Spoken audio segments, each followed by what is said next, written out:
जी प्यारे बच्चों, जो मुझे आज पेपर प्राप्त हुआ है क्लास 11th का, ठीक है, हमारा जो पेपर हुआ है मैथ का, उसके ऑब्जेक्टिव क्वेश्चंस के एमसीक्यू क्वेश्चंस के बारे में बात करेंगे हम, ठीक है, इस वीडियो के अंदर। और अगली वीडियो के अंदर आपको जो सब्जेक्टिव मीन्स 2 मार्क्स 4 मार्क्स और 6 मार्क्स के क्वेश्चन हैं उनके हम फुल सोल्यूशंस के बारे में बात करेंगे, ठीक है। इसमें हम सबसे पहले देखते हैं हमारे पास, अगर हम बात करेंगे हमारे पास स्टार्टिंग में क्वेश्चंस को देखें, सेक्शन ए के अंदर आपके पास जो क्वेश्चन दिए गए हैं उन क्वेश्चंस के बारे में हम बात करते हैं। पहले क्वेश्चन में आपको कह रहा है एक्स एक इंटीजर है जो आपके पास -हाफ और हाफ के बीच में लाई करता है। -हाफ और हाफ के बीच में सिर्फ एक ही इंटीजर लाई करता है, 0। तो आपको बताना है कि जो सेट ए है वो क्या होगा, वो एक सिंगल टॉन सेट होगा आपके पास, ठीक है। अगर आप हिंदी मीडियम के स्टूडेंट्स तो एक एक बोलेंगे हम इसको, ठीक है। और अगला है आपके पास if set A contain 4 elements, अगर सेट ए के अंदर 4 एलिमेंट्स हैं तो उसके पावर सेट के अंदर कितने एलिमेंट्स बनेंगे, ठीक है। पावर सेट्स के लिए क्या हो जाएगा आपका 2 की power number of elements 4 means 2 की पावर 4 इट मीन्स 16। ये आपके क्वेश्चन का आंसर हो जाएगा। एंड नेक्स्ट देखेंगे आपके पास आपका साइन स्क्वेयर पाई बाय 6, ठीक है, plus cos square pi by 3 minus tan square pi by 4 आपके पास। Sine pi by 6 means sine 30 degree होगा। साइन 30 की वैल्यू कितनी होती है आपके पास, ठीक है, क्योंकि पाई की वैल्यू आप पाई रेडियन आपके पास 180 डिग्री के बराबर होता है, तो ये 30 डिग्री हो गया आपके पास, ठीक है। साइन 30 का मान होता है 1/2, उसका स्क्वेयर कर देंगे 1/4। कोस 60 180/3 60 हो गया, उसका मान होता है हमारे पास कोस 60 का 1/2, ठीक है, तो उसका स्क्वेयर करेंगे 1/4 हो जाएगा। टेन 45 इसका मान होता है 1, तो 1/4 आपका जुड़कर 1/2 बन जाएगा। -1 में से करेंगे तो, ठीक है, -हाफ आपका आंसर आ जाएगा, ठीक है। ये आपके क्वेश्चन का आंसर बन जाएगा। नेक्स्ट आपके पास आपको ए दे रहा है BCD E सेट और बी सेट दे रहा है AEIO, आपसे उनका इंटरसेक्शन पूछ रहा है, ठीक है। तो इंटरसेक्शन में हमें क्या करना होगा, दोनों के बीच में जो कॉमन एलिमेंट्स होंगे वो लिखने होंगे। आपके पास देखिए दोनों में ए एलिमेंट कॉमन है, BCD बी में नहीं है और एक ई एलिमेंट कॉमन है, तो ये आपके क्वेश्चन का आंसर बन जाएगा। क्लियर। इसके बाद देखेंगे हमारे पास हमारा नेक्स्ट क्वेश्चन नंबर 5। इसके अंदर आपको क्या कह रहा है, ए सेट हैज़ 21 एलिमेंट्स, एक सेट के अंदर 21 एलिमेंट्स हैं, टी के अंदर 32 है, यूनियन 42 का है, तो इंटरसेक्शन पूछा गया है। तो इंटरसेक्शन क्या हो जाएगा आपके पास, आपका फार्मूला बेसिक फार्मूला होता है हमारे पास, number of S union T is equal to number of S plus number of T minus number of S intersection T आपके पास। इसकी वैल्यू 42 दी गई है आपको, ये 21 दिया गया, ये 32 दिया गया, इसकी वैल्यू पूछी गई है। एक्स को हम दूसरी तरफ ले आए, इनको 53 में से 42 माइनस किया, इट मीन्स 11, आपके क्वेश्चंस का आंसर बन जाएगा। एंड नेक्स्ट आपके पास ए सेट के अंदर एलिमेंट दिए गए हैं, आपसे एक रिलेशन दिया गया XY, जो y is equal to 3x है, और XY जो दोनों के दोनों एलिमेंट्स हैं वो आपके पास किसको बिलोंग कर रहे हैं, सेट ए को बिलोंग करते हैं। तो इसके अंदर आपके पास देखेंगे लिखेंगे क्या, आपके पास XY के पेयर के रूप में लिखना है, ठीक है। इट मीन्स आपके पास पहला एलिमेंट अगर मान लीजिए 1 है, तो मैं यहाँ से एलिमेंट उठा रहा हूँ, तो x आपकी y क्या हो जाएगा इसका 3 टाइम्स 3, अगर 2 है तो इसका 3 टाइम्स 6, 3 है तो 3 टाइम्स 9, 4 है तो 12 आपके पास, ठीक है, ये हो जाएंगे। और 5 रखेंगे तो 15 हो जाएगा। 15 आपके पास इसके अंदर नहीं है, तो इसलिए बाकी एलिमेंट को आगे चेक करने की जरूरत ही नहीं है, यही आपके पास इस क्वेश्चन का आंसर बन जाएगा। नेक्स्ट आपको फाइंड द डिग्री पता करनी है angle in the centre of circle, radius 100 centimetre और लेंथ आपको आर्क ऑफ लेंथ 22 सेंटीमीटर दी है। फॉर्मूला क्या होता है, L is equal to theta R, ठीक है। आपके पास आपको यहाँ से थीटा निकालना है, वो क्या हो जाएगा L/R, L 22/100, ये डिग्री में सॉरी रेडियन में हो गया। अब रेडियन को डिग्री में कन्वर्ट करना है आपको, रेडियन को डिग्री में कन्वर्ट करने के लिए क्या करना होता है, 180/पाई से हमने मल्टीप्लाई करना होता है, ठीक है, क्योंकि ये रेडियन था आपके पास, ठीक है, उसको हम डिग्री में कन्वर्ट करने हैं। पाई की वैल्यू क्या होती है 22/7, 22 से 22 कैंसिल हो जाएगा आपके पास, 0 से 0 कैंसिल होगी, 18 को हम 7 से मल्टीप्लाई करेंगे, ठीक है। आपके पास 8 7 56, सर 5 7 एकम 7, 7 और 5 12, 126, 126 को आपने 12 से डिवाइड किया तो 12.6, ठीक है, डिग्री आपके पास आपके क्वेश्चंस का ये आंसर बन जाएगा। क्लियर, क्योंकि यहाँ आपकी जो रेडियस है वो ज़्यादा है आपके पास, और जो एंगल है आपके पास उसके अकॉर्डिंग आपकी वैल्यू थोड़ी सी कम बन रही है, ठीक है। देखने में आपको लग रहा है कि 12.6 डिग्री, काफ़ी हमारा शायद आंसर में मिस्टेक ना हो जाए, ठीक है, नहीं बट ऐसा कुछ नहीं है आपके पास, क्योंकि L is equal to theta R आपने यहाँ से लगा दिया, या बाई चांस अगर आप डायरेक्ट 10th वाला फॉर्मूला भी लगा देते हैं, आपके पास एल का फॉर्मूला था 2 पाई आर थीटा बाई 360, वहाँ थीटा हम डिग्री में ही यूज़ करते थे, ठीक है, तो उससे आपके पास ये आंसर डायरेक्ट भी आ जाएगा 12.6 आपके पास आपका, ठीक है, ये भी आप उसके अंदर अकॉर्डिंग कर सकते हैं आपके पास। क्लियर। अब आगे देखेंगे हमारे पास आगे नेक्स्ट हमें क्या करना होगा। क्वेश्चन नंबर 8 के अंदर आपके पास, क्वेश्चन नंबर 8 में आपको क्या कह रहे हैं, आपको 10x दे रहा है। मान लीजिए अगर हमारे पास एक राइट एंगल ट्रायंगल है, ये एंगल x हो गया हमारा ABC, tan आपके पास क्या होता है परपेंडिकुलर अपॉन बेस, तो ये 3 हो गया, ये 4 हो गया, और आपके पास ये हाइपोटेन्यूज 5 आ जाएगी। वैल्यू किसकी पूछ रहा है, साइन की पूछ रहा है। साइन क्या होता है परपेंडिकुलर अपॉन हाइपोटेन्यूज होता है, मीन्स 3/5 आ जाएगा। और आपको इन्होंने थर्ड क्वाड्रेंट में कहा है, थर्ड क्वाड्रेंट के अंदर आपके पास क्या होता है, साइन फर्स्ट और सेकंड में पॉजिटिव होता है, लेकिन थर्ड में नेगेटिव होता है। इट मीन्स -3/5 आएगा, तो इट मीन्स ऑप्शन सी आपके क्वेश्चन का आंसर बन जाएगा। एंड नेक्स्ट देखेंगे हमारे पास क्वेश्चन नंबर 9। इसके अंदर आपको क्या कह रहा है करने के लिए, आपको कह रहे हैं 10x दे रहा है 1/2 साइन 2x की वैल्यू पूछी है। साइन 2x का फॉर्मूला क्या होता है 2 tan x upon 1 + tan square x, ठीक है। 2 tan x की वैल्यू 1/2 अपॉन 1 प्लस इसका स्क्वायर कर देंगे 1/4, 2 से 2 कैंसिल, 1/5/4, तो इसको पलट दिया तो 4/5 आपके पास आपके क्वेश्चन का आंसर आ गया। नेक्स्ट आपको दे रहा है x दे रहा है π/8, इसकी वैल्यू पूछी है, तो sine a plus sine b का हम फॉर्मूला अप्लाई कर देंगे इसके अंदर, ठीक है, कि आपके पास क्या रहेगा sine a plus sine b का, तो फॉर्मूला इसके अंदर हमारे पास क्या बन जाना है 2 साइन, ठीक है, a प्लस b मतलब बाई 2, आपने c प्लस डी से किए हैं, एक्स वाई से किए, जैसे मर्जी लगा लीजिए, x plus Y by 2, 3 + 1 4x बटा में 2 2x, और कोस a माइनस बी, ठीक है, या c माइनस डी या x माइनस वाई, जो भी जिस भी रूप में आपने फार्मूलों को किया हुआ है। मैं इन फार्मूलों को c और d के रूप में पढ़ाता हूँ, तो sine c plus sine d के रूप में मैं कह रहा हूँ 2 sine c plus D by 2 and c minus D by 2, तो 3 - x 2x, x but by x आ जाएगा। और कोस के लिए कोस में ही फार्मूला होता है आपका cos x cancel, 2 cancel, sine by cos क्या हो गया tan 2x, 2x आपके पास x की वैल्यू क्या दी है π/8 दी गई है, तो इसका डबल आप 2 से मल्टीप्लाई कर देंगे तो π/4 हो जाएगा। tan π/4 की वैल्यू क्या होती है 1, आपके पास ये क्वेश्चन का आंसर बन जाएगा आपके पास आपके। क्लियर। एंड नेक्स्ट देखेंगे हमारे पास अगला क्वेश्चन हमारा क्वेश्चन नंबर 11।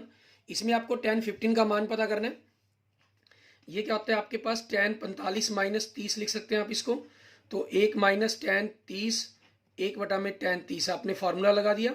और tan 30 का मान कितना होता है 1 बटा में वर्गमूल 3 बटा में 1 प्लस वर्गमूल 3, तो आप इनका एलसीएम लेंगे तो ऊपर क्या बन जाएगा आपके पास वर्गमूल 3 - 1 वर्गमूल 3 प्लस 1। फिर इसको रेशनलाइजेशन करना होगा, ठीक है।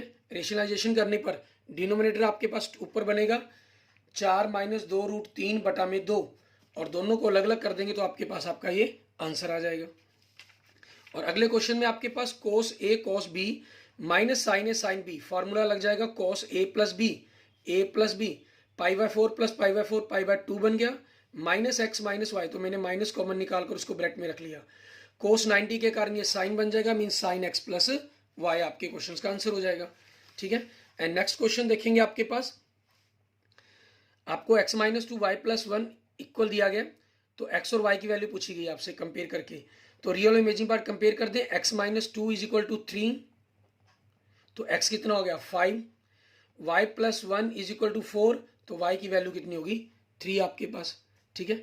एंड नेक्स्ट क्वेश्चन देखेंगे हमारे पास, इसमें क्या कह रहे हैं आपको 3x - 7 5x - 2, 5x को मैं इस तरफ ले आया, 3x - 5x ग्रेटर देन -1 7 दूसरी तरह प्लस का -2x ग्रेटर देन 6, ठीक है। माइनस खत्म करने के लिए निशान चेंज कर दिया, तो x क्या बन गया लेस देन -3, -3 से less than, it means minus infinity से लेकर -3 तक। 6 परमुटेशन 3, तो 6 × 5 × 4 × 3 फैक्टोरियल अपॉन में, क्योंकि 6 - 3 3 फैक्टोरियल है, -6 × 5 × 4 फैक्टोरियल, क्योंकि अपॉन में आपका 6 - 2 4 फैक्टोरियल है, ये कैंसिल आपके पास 6 × 5 = 30 120 - 30 आपके पास आपका 90 आंसर आ जाएगा, क्योंकि n परमुटेशन r का फॉर्मूला आपका होता है n factorial upon n - r factorial, वही हमने अप्लाई कर दिया। अगला किसी समानांतर श्रेणी का nवां पद आपके पास nth term of AP is this given है, देन द कॉमन डिफरेंस जो n के साथ है वही आपका कॉमन डिफरेंस हो जाएगा 5। फिर भी अगर आप पता करना चाहें तो इसकी फर्स्ट टर्म निकाल लीजिए, n की जगह 1 पुट किया आपने 6 बन गया, 2 पुट किया तो 11, 3 पुट किया तो 16। आप देख सकते हैं क्या डिफरेंस है 5 का। आपको दो नंबर्स के बीच का ज्योमेट्रिकल मीन पूछा गया है तो दोनों की मल्टीप्लाई करके उनका स्क्वायर रूट कर देंगे। 4 का स्क्वायर रूट 2, 16 का 64 का 8, तो आंसर क्या हो जाएगा 16 आपके पास, ठीक है। एंड आपके पास इसका 1 + 2 आइटा स्क्वायर, ठीक है, इसका मॉडुलस पूछा गया आपसे। पहले तो इसका स्क्वायर हम कर लें, a + b की whole square, a² + b² + 2 × a × b, ठीक है। तो 1 - 4, क्योंकि 2 का स्क्वायर 4 बनेगा, आइटा स्क्वायर के कारण -4 हो गया, +4 आइटा मीन्स -3 + 4 आइटा हो गया। अब इसका मुझे मॉडुलस पता करना है, -3 + 4 आइटा का मॉडुलस। तो क्या करना होता है, रियल और इमेजिनरी पार्ट के स्क्वायर करके उनका अंडर रूट, मीन्स 19 + 16 √25। आपका क्या आंसर बन जाएगा 5। ये इस क्वेश्चन का आंसर बन जाएगा आपके लिए, ठीक है। एंड नेक्स्ट देखेंगे आपके पास आपका फॉर्मूला लग गया direct n combination r = n combination n - r होता है आपके पास। तो n की वैल्यू यहाँ क्योंकि दो इक्वल दिए गए तो n आपके पास क्या इन दोनों का सम ही बनता है, तो n क्या हो जाएगा 6 + 8 14। आपके पास डायरेक्ट आंसर आ गया आपके क्वेश्चन का। एंड नेक्स्ट आपके पास AP का 5वां पद आपका 5th टर्म आपको 10 दी गई है 5th टर्म, और 10th टर्म 5 दी गई है, देन 15th टर्म। ये आपके लिए डायरेक्ट आपको बताया हुआ है, जब भी आपको इस टाइप की दिया जाता है तो उसकी जो इन दोनों का सम 5th टर्म 10 दी गई हो, 10th टर्म 5th दी गई हो, इन दोनों का सम कह लीजिए, इन दोनों का सम ही टर्म आपसे पूछा जाए तो वो डायरेक्ट क्या होगी आपकी 0 होगी। बाकी आप पता कर सकते हैं 5th टर्म 10 दी गई है a + 4d, 10th term d 5 दी गई है तो -5 आपके पास। यहाँ से आप सॉल्व करेंगे तो d आपके पास कितना बनेगा आपका -1 आएगा सॉल्व करने पर, ठीक है, और a सॉल्व करने पर -1 पुट करने पर a 14 आएगा। तो 15 टर्म आप देख सकते हैं a 14 + 14d -14d, तो 0 ही आपका आंसर बनना है। अगले क्वेश्चन में 1 + आइटा की पावर 4 की वैल्यू निकालनी है आपको।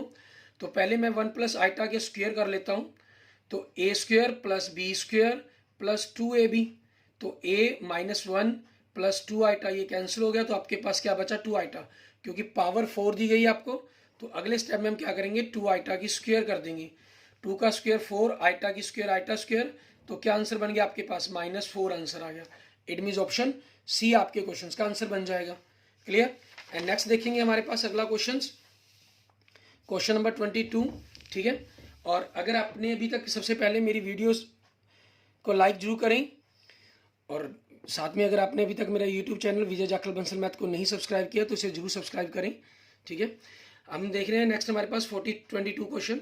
आपको 4 डिजिट का नंबर बनाना है 1 to 9 डिजिट का यूज करते हुए, बीइंग रिपीटेड, ठीक है, 9 डिजिट रिपीट।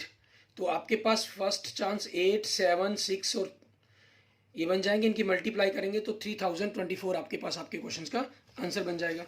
नेक्स्ट क्वेश्चन आपके पास 23, आपको ABC दिए गए हैं जीपी के अंदर, which of following is not true.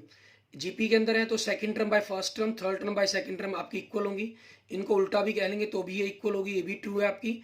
और आपकी ज्योमेट्रिकल मीन इनकी मल्टीप्लाई कर दिए तो v² AC, ठीक है, ये भी आपके लिए ट्रू है आपका, मीन्स ए भी ट्रू, C भी ट्रू, B भी ट्रू। जो ये D आपके पास ये रॉन्ग हो गया, ये आपके पास आपके अर्थमेटिक मीन का फॉर्मूला होता है। एंड नेक्स्ट देखेंगे आपके पास क्वेश्चन नंबर 24 हमारा, ए बी दो डिफरेंट पॉजिटिव नंबर दे रहा है, which the following is true, ठीक है। ए और बी दो डिफरेंट नंबर हैं तो उनका ए मतलब अर्थमेटिक मीन वो क्या होता है a + b/2 होता है, जी मतलब ज्योमेट्रिकल मीन उनका मल्टीप्लाई का स्क्वायर रूट होता है आपके पास। और इन दोनों के बीच में रिलेशन क्या होता है, ए और जी के बीच में, ए इज ऑलवेज ग्रेटर देन और इक्वल देन जी आपके पास। अब इन्होंने ए ऑप्शन में ग्रेटर देन दिया है, ये भी ट्रू है आपका, सी में इक्वल दिया है, ये भी ट्रू है, बी आपका रॉन्ग है, और डी में आपको कह दिया गया none of these. None of these तब हम करते जब आपके पास इनमें से कोई भी ऑप्शन रॉन्ग ट्रू ना होता, ठीक है ना। तो इसका आंसर जो बनना चाहिए और ए और सी दोनों ही बनने चाहिए, ठीक है। या आपको इसके लिए आपका टीचर चाहे तो ग्रेस मार्क्स भी आपको मिल सकते हैं, ठीक है, वो आपके टीचर्स पर डिपेंड करता है, क्योंकि इसमें ए और सी दोनों ही ऑप्शन आपके ट्रू हैं। इसको हम डी ऑप्शन को नहीं कह सकते हैं, मतलब इसके अंदर और कुछ डी भी मानेंगे तो वो अकॉर्डिंग डी के भी आपके अकॉर्डिंग आंसर दे सकते हैं। वो डिपेंड करता है आपके टीचर्स किस प्रकार से सोचते हैं। लेकिन what meaning thinking according none of this तब ऑप्शन होता है जब दिए गए ऑप्शन में से कोई भी ऑप्शन, ठीक है, किसी भी प्रकार से सही ना हो। इसमें 2 ऑप्शन सही हैं 50-50% के अंदर अकॉर्डिंग, ठीक है ना। तो उस चीज़ के कारण आपके पास ए और सी दोनों ही आंसर इसमें लिखे जाने चाहिए। एंड नेक्स्ट क्वेश्चन में आपको दे रहे हैं एक स्ट्रेट लाइन है, मेक्स एन एंगल 120 डिग्री बना रही है with positive direction of X axis, then slope. Slope आपके पास tan 120 बन जाएगी। 120 को हम, क्योंकि हमें डायरेक्ट वैल्यू नहीं पता, तो हम इसको 180 माइनस 60 कर लेंगे। और 180 के कारण आपके पास ये tan का tan रह जाएगा और सेकंड क्वाड्रेंट में tan नेगेटिव होता है और tan 60 की वैल्यू √3 होती है आपके पास। सो माइनस √3 आपके क्वेश्चन का आंसर बन जाएगा, ठीक है। And next the coordinates of focus of the parabola this.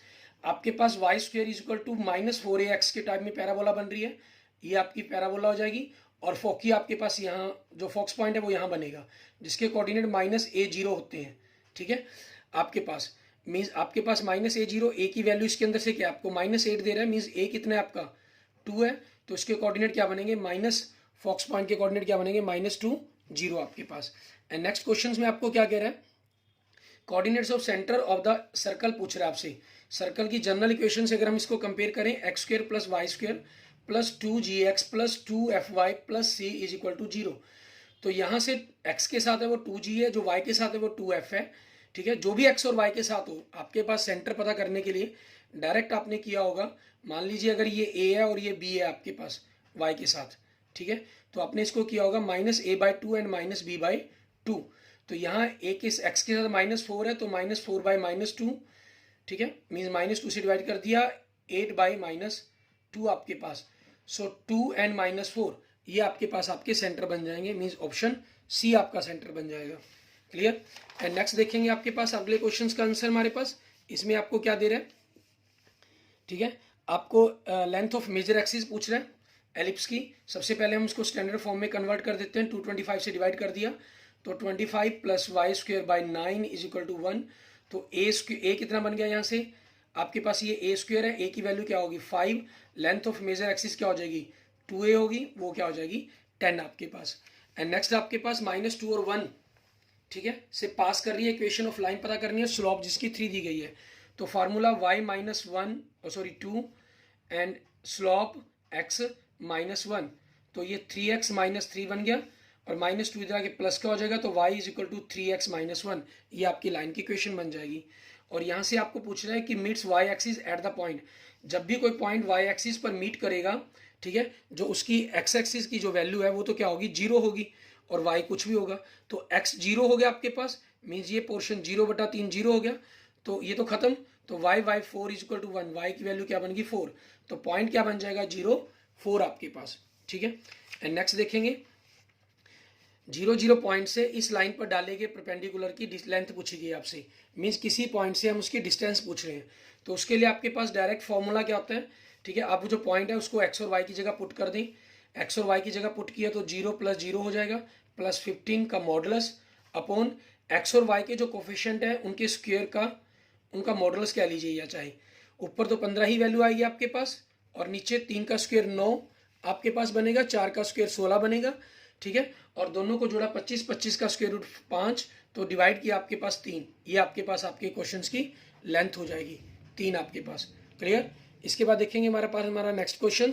And next question आपके पास 32, आपको एलिप्स की इक्वेशन दी गई है, एसेंट्रिसिटी पूछी गई है, ई पूछा गया है। और ई के लिए आपका फॉर्मूला क्या होता है, अगर हम बात करें c/a, तो पहले तो हम इसको स्टैंडर्ड फॉर्म में कन्वर्ट कर लेते हैं। x²/9 + y²/4 is equal to 1। It means a² की वैल्यू क्या बन गई 9 और b² की वैल्यू क्या बन गई आपकी 4 बन गई। और c की वैल्यू क्या होती है आपके पास a² - b²/, ठीक है, इसका स्क्वायर रूट। तो a तो आपके पास यहाँ से क्या बनेगा 3 ही बनेगा और a² 9 - 4 √5, ये आपके पास एसेंट्रिसिटी की वैल्यू बन जाएगी आपकी। क्लियर। इस प्रकार से आपने 32 क्वेश्चंस को कर लेना अपना, ठीक है। आगे देखते हैं हमारे पास next 33 question. sin x/x x tends to 0, इसका आपका जो फॉर्मूला है वो आपके पास 1 ही बनना था, ठीक है। बट यहाँ पर आपको आगे क्या कह रहा है, ये x in the radian, x आपके पास रेडियन में, हमें कोई मतलब नहीं है कि वो रेडियन, हमारे लिए तब प्रॉब्लम होती है अगर आपके पास x यहाँ तीनों ही में से किसी भी जगह पर ये चेंज होते हैं, क्योंकि ये एक्स ही दिए गए आपको, रेडियन में ही सारे कह रहे हैं। मान लीजिए अगर किसी के साथ यहाँ पर डिग्री का निशान यूज कर देता, फिर उसको रेडियन में कन्वर्ट करना हमारे लिए जरूरी हो जाता, बट ऐसा कुछ किया नहीं हुआ आपके पास। ठीक है, आपकी बुक में जो शायद क्वेश्चन दिया गया है उसके अंदर आपके पास ऐसा ही किया गया, आपको डिग्री में कन्वर्ट शो किया गया, ठीक है ना, फिर उसको आपको रेडियन में कन्वर्ट करके आपको सॉल्व करना था क्वेश्चंस को। बट यहाँ हमारे लिए कुछ ऐसा कुछ नहीं है, हमने तो मतलब है हमारा ये डायरेक्ट हमारा सैंडविच थ्योरम्स के अकॉर्डिंग आपका ये 1 हो जाएगा आंसर।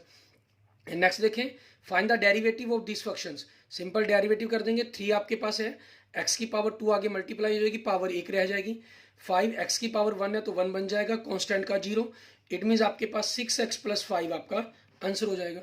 ठीक है, एंड नेक्स्ट क्वेश्चन देखेंगे 35 आपके पास, इसमें हमें क्या कह रहा है करने के लिए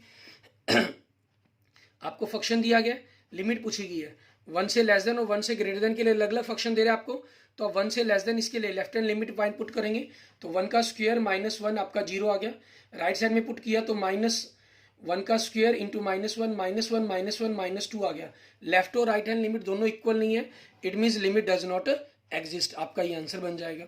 ठीक है, एंड नेक्स्ट आपके पास आपको डेरिवेटिव पूछ रहा है आपसे, मीन्स अवकलज पूछ रहा है आपसे, हिंदी में क्या लेते हैं इसको, तो डेरिवेटिव 5 का 5 रहेगा आपके पास, 10 का डेरिवेटिव क्या होता है सीकेंड स्क्वायर, तो 5 सीकेंड स्क्वायर आपके पास, इनमें तो माइनस आ रहा है, इट मीन्स ये दोनों तो आपके पास हो ही नहीं सकते, इट मीन्स ए और बी में से आपका आंसर होगा।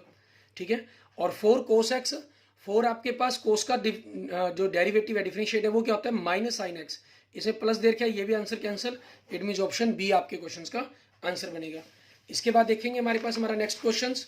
ठीक है, क्वेश्चन नंबर 37, आपको मीन डेविएशन पूछ रहा है, डाटा दिया गया अबाउट मीन। ठीक है, तो अबाउट मीन के लिए निकालने के लिए हमारा फॉर्मूला की अगर हम बात करें, ठीक है, मीन डेविएशन अबाउट मीन, आपका फॉर्मूला क्या रहता है, modulus of xi minus mean by n आपके पास। ठीक है, मीन सबसे पहले आपके सभी डाटा में से आपको मीन माइनस करना है, तो सबसे पहले तो हम मीन पता करने की कोशिश करें, 5 और 6 11, 11 और 9 20, ठीक है, 11 और 12 23, 3 और 7 11, 11 और 3 और 7 10, 10 और 11 21, इन सभी को जोड़ दिया हमने 64, तो 8 आपके पास 8 है, डिवाइड कर दिया 8, ये आपका मीन आ गया। ठीक है, अब मीन में से सभी डाटा को माइनस करना है, 5 में से 8 को माइनस किया, -3 बनना था क्योंकि लेकिन मॉडुलस चाहिए तो प्लस ही लिख रहे हैं, 6 - 8 2, 9 - 8 1, 11 - 8 3, 12 - 8 4, 3 - 8 5, 7 - 8 1, 11 - 3 और 11 - 8 3, इनको जोड़ दिया हमने 6, इनको जोड़ लिया 7 और इनको जोड़ लिया 5 और 1 6 और 3 9, 6 और 7 13, 13 और 9 22। ठीक है, मतलब इन सभी का जोड़ तो 22 बन गया, 22 को 8 से भाग करेंगे, 11/4। ठीक है, मीन डेविएशन अबाउट मीन है आपके पास, ये 11 को 4 से भाग किया 2.75, 2 डेसिमल आपके पास 2.75 आपका आंसर हो जाएगा। एंड नेक्स्ट क्वेश्चन देखें, कहना ए और बी 2 इवेंट दिए गए, which of following is not true, कौन सा इसमें से ट्रू नहीं है। आपके पास क्या होता है, अगर हम वेन डायग्राम की अकॉर्डिंग बात करें, ये आपका ए सेट होता है, ये बी सेट होता है, ठीक है, और ये इन दोनों के बीच का इंटरसेक्शन होता है आपके पास। ठीक है, ये पोर्शन आपको कह रहा है इंटरसेक्शन ए से छोटा होता है और इक्वल भी हो सकता है, यस छोटा होता है और इक्वल भी हो सकता है। मान लीजिए अगर मैं पूरा का पूरा ए सेट बी का ही पार्ट हूं तो ये ट्रू है आपका। ठीक है, इंटरसेक्शन आपका यूनियन से हमेशा छोटा होता है, बिल्कुल सही। ठीक है, इक्वल भी हो सकता है अगर ए और बी दोनों आपस में इक्वल ही हो, सेम हो।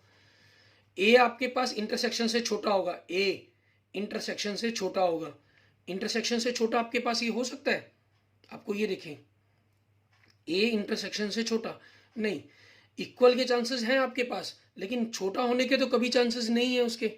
ठीक है ना, कि ए इक्वल से छोटे, क्योंकि इंटरसेक्शन में आपके पास क्या होगा, दोनों में से कॉमन एलिमेंट होते हैं। ठीक है, और कॉमन एलिमेंट है तो ए में एक्स्ट्रा हो सकते हैं, उससे कम तो हो ही नहीं सकते, तो ये क्या हो गया आपका फॉल्स हो गया। ठीक है, ये ट्रू हो गया, और बी आपके पास यूनियन से लेस देन ये हो सकता है, ये ट्रू है। सो इसका आंसर क्या बन जाएगा, क्योंकि हमें नॉट ट्रू बताना था तो सी ऑप्शन आंसर बन जाएगा। एंड नेक्स्ट आपके पास क्वेश्चन देखेंगे, आपको 39 में क्या कह रहा है, प्रोबेबिलिटी ऑफ ई दे रहा है, आपको प्रोबेबिलिटी ऑफ एफ दे रहा है, एंड उनका और मतलब एंड इंटरसेक्शन दे रहा है आपसे, और मतलब यूनियन पूछ रहा है उनका, तो इसके लिए क्या फार्मूला लगेगा, probability of E plus probability of F minus probability of E intersection F. मतलब आपके पास ये 8 है, ताकि मुझे कैलकुलेशन करने में आसानी हो, मैं इनको सभी को कन्वर्ट बेस डिनोमिनेटर को 8 बना लेता हूँ, 2/8, 4/8 और ये 1/8। अब इनमें क्या करना है, इन दोनों को जोड़ना है, ये घटाना है। 4 और 2 6, 6 में से गया 5, 5/8 आपके इस क्वेश्चन का आंसर आ जाएगा। ठीक है, एंड नेक्स्ट क्वेश्चन देखेंगे हमारे पास, लास्ट क्वेश्चन आपके, ठीक है, 1 मार्क्स का। और इसके बाद के जो क्वेश्चन हैं आपके पास सारे 2, 3, 4 मार्क्स के, 2, 4 मार्क्स के, 6 मार्क्स के, ठीक है, उनकी वीडियोस भी आपको मिल जाएगी थोड़ी देर के बाद। आपको डिस्क्रिप्शन में ही लिंक मिल जाएगा आज शाम तक, ठीक है, आप उसमें से देख पाएंगे मतलब, और या फिर मीन्स आज शाम तक मैं इसको सॉल्व करके, ठीक है, आपके पास पूरे के पूरे एक्सप्लेनेशन के साथ आपके साथ बोर्ड पर सॉल्व करते हुए आपके साथ आज शाम तक उसको शेयर कर दूंगा। ठीक है, तब तक आप इसको देखेंगे और शाम को अपने उस आंसर की को मिला पाएंगे आप। और अगर आपने अभी तक मेरा यूट्यूब चैनल विजय जाखल बंसल मैथ को नहीं सब्सक्राइब किया तो उसे जरूर सब्सक्राइब करें, इसे अपने दोस्तों मित्रों के साथ जरूर शेयर करें, ताकि उन सभी स्टूडेंट्स को भी, आपके दोस्तों को भी इसका बेनिफिट हो पाए।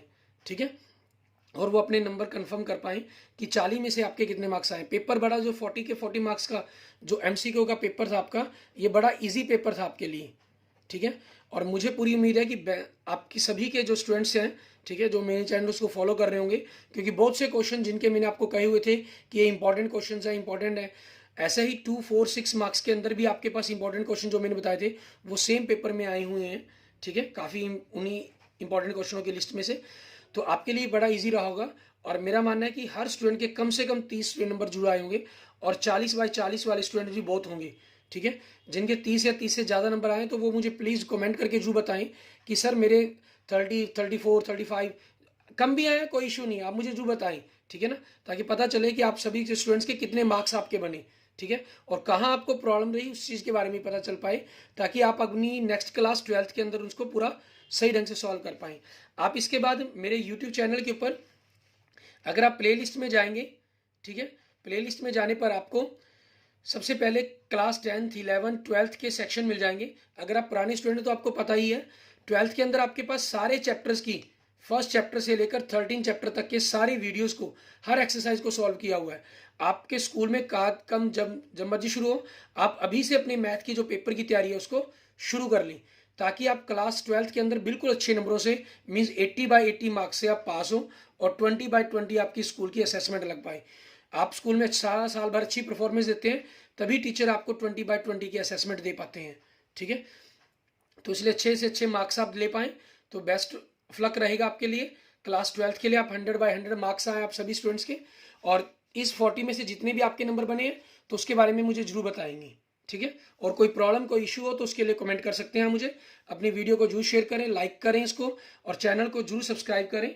ठीक है, और हमारा ये लास्ट क्वेश्चन देखते हैं, इसमें क्या कह रहे हैं, कहते हैं 2 फेयर कॉइन टॉस किया गया, तो head head, head tail, tail head, tail tail. ठीक है, ये हमारे पास बनेंगे। एटलीस्ट 1 हेड, ठीक है, कम से कम एक हेड आए, तो एक हेड आए, 1, 2, 3 केस बन रहे हैं आपके पास, 3/4 ये आपकी प्रोबेबिलिटी बन जाएगी। ठीक है, आप देख सकते हैं जहाँ इसके अंदर मैंने आपको समझाया भी हर क्वेश्चन को, आपको मीन्स पूरी तरीके से सॉल्व करके बताया है, तो लगभग 30 मिनट के अंदर आपने पूरे के पूरे पेपर को मैंने सॉल्व कर दिया है, 30 मिनट से कम में ही। ठीक है, जिसके अंदर मैंने आपको और कुछ बातें भी बताई हैं, मीन्स 20 से 25 मिनट के अंदर आपके पास, एक स्टूडेंट के तौर पर आप मैक्सिमम 40 मिनट के अंदर इस पेपर को सॉल्व कर सकते थे। ठीक है ना, बिना किसी दिक्कत के। ठीक है, तो बड़ा ही इजी पेपर था आपका ये। क्लियर? ओके, अब आपके लास्ट क्वेश्चन का ये टेस्ट रहेगा, और अपने मार्क्स के बारे में मुझे जरूर बताएंगे, चैनल को जरूर सब्सक्राइब करेंगे, लाइक करेंगे, शेयर करेंगे। ठीक है, okay, thank you friends, thank you students.